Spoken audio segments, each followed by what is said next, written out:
If you lift weights or do any form of resistance training and you want to avoid those nagging injuries that keep you sidelined, then you should be training to technical failure. In this video, we're going to talk about what that is and why. Coach E from Precision Movement here, and I know a lot of my followers like to push themselves in the gym, whether that's lifting weights or doing bodyweight exercises, calisthenics, whatever it is, they like to push themselves to stay fit and healthy. And today I wanted to share a really important concept to help you do just that. And that is the concept of technical failure. First of all, what is technical failure? Technical failure is the point at which your form breaks down. So if you're doing a set of chin-ups like I'm doing right here, then at some point in this set, if you keep going, you try to max it out, your form is going to break down. For me, that starts to happen around 12 or 13 reps. And as you can see here, once I hit that 12 or 13 rep zone, I'm starting to round my shoulders forward, my chin is starting to jut forward, my upper spine is rounding, I can't pull my shoulder blades back at the top anymore, and I start to lose range of motion. These are all indicators of technical failure.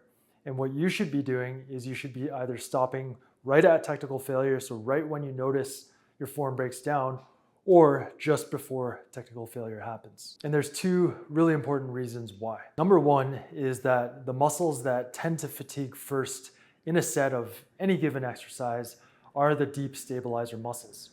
And if the deep stabilizer muscles fatigue and you keep going, then that's going to result in poor dynamic control of the joint. And what happens there is the joint's no longer moving in good alignment, and you're going to have premature wear and tear of the passive tissues of the joint. So that could be the cartilage, that could be wear and tear on bursa, that could be wear and tear on ligaments, all things you don't want to wear out prematurely because it's hard for those things to heal. In the case of me doing chin-ups here, the muscles that fatigue first are the serratus anterior, the lower trapezius, and my thoracic multifidus, which is responsible for keeping that good spinal posture. And the muscles that can keep going are my lats and my biceps. These are the prime mover muscles. These are the muscles that people go to the gym to try to get bigger so they can show off on the beach.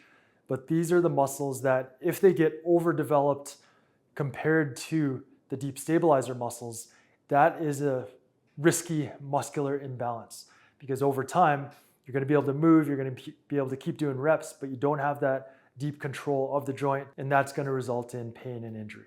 The second key point is related, is that if you train with poor form, you're going to ingrain those poor movement and activation patterns.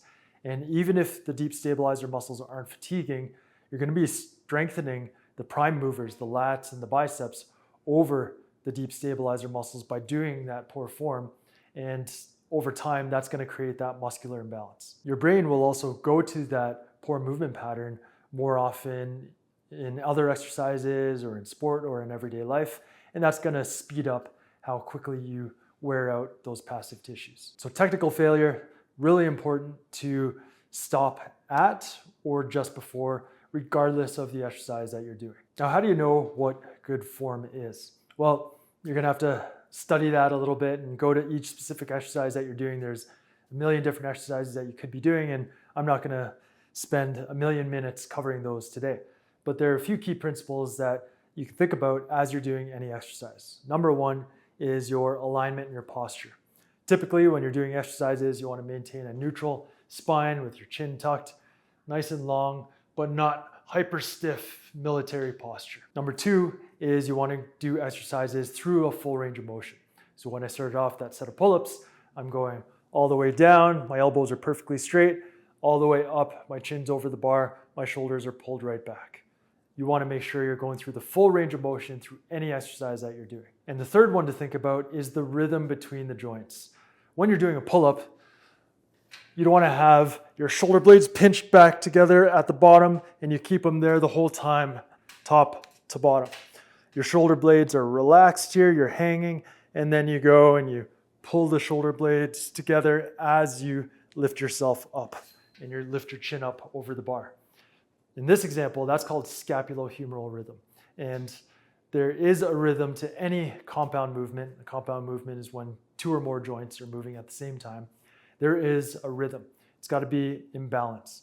So scapulohumeral rhythm for the upper body and the rhythm of your hips, your knees, and your ankles moving in the lower body when you're doing exercise like squats or lunges. So you've got to think about a balanced rhythm for whatever specific exercise you're doing. So those are a few principles that you can think about when you're doing exercises, whatever they are, but I urge you to study good form. There's tons of resources here on YouTube where you can learn good form for various exercises. So that's our video today. I just wanted to share something that I actually came across working with somebody today, and I thought it would be really important for you if you like to lift weights or do any form of resistance training. If you want to learn more about the fundamental movement patterns that are the movements that form the basis for most of the strength training exercises you do in the gym, you can check out this old video that we've got here on YouTube.